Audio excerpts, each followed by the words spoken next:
அப்பொழுது அவர்கள் காணிக்கையையும் தங்கள் கைகளில் இரட்டிப்பான பணத்தையும் எடுத்துக்கொண்டு பென்யமீனையும் கூட்டிக் கொண்டு பிரயாணப்பட்டு எகிப்துக்குப் போய் யோசேப்பின் சமூகத்தில் வந்து நின்றார்கள்.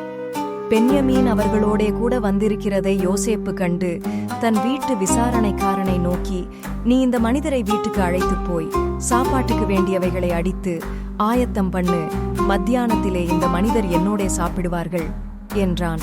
அவன் தனக்கு யோசேப்பு சொன்னபடியே செய்து அந்த மனிதரை யோசேப்பின் வீட்டுக்கு அழைத்துக் கொண்டு போனான். தாங்கள் யோசேப்பின் வீட்டுக்கு கொண்டு போகப்படுகிறதை அவர்கள் கண்டு பயந்து, முன்னே நம்முடைய சாக்குகளில் இருந்த பணத்து நிமித்தம் நம்மேல் குற்றம் சுமத்தி நம்மை பிடித்து சிறைகளாக்கி நம்முடைய கழுதைகளை எடுத்துக்கொள்ளும்படி நம்மை கொண்டு போகிறார்கள் என்று சொல்லி யோசேப்பின் வீட்டு விசாரணைக்காரனண்டையில் சேர்ந்து வீட்டு வாசற்படியிலே அவனோடே பேசி, ஆண்டவனே, நாங்கள் தானியம் கொள்ளும்படி முன்னே வந்து போனோமே, நாங்கள் தங்கும் இடத்தில் போய் எங்கள் சாக்குகளை திறந்தபோது நாங்கள் நிறுத்து கொடுத்த நிறையின்படியே அவனவன் பணம் அவனவன் சாக்கின் வாயிலே இருக்க கண்டோம். அதை நாங்கள் திரும்பவும் எங்கள் கையிலே கொண்டு வந்திருக்கிறோம். மேலும் தானியம் கொள்ளும்படி வேறே பணமும் எங்கள் கையில் கொண்டு வந்திருக்கிறோம்.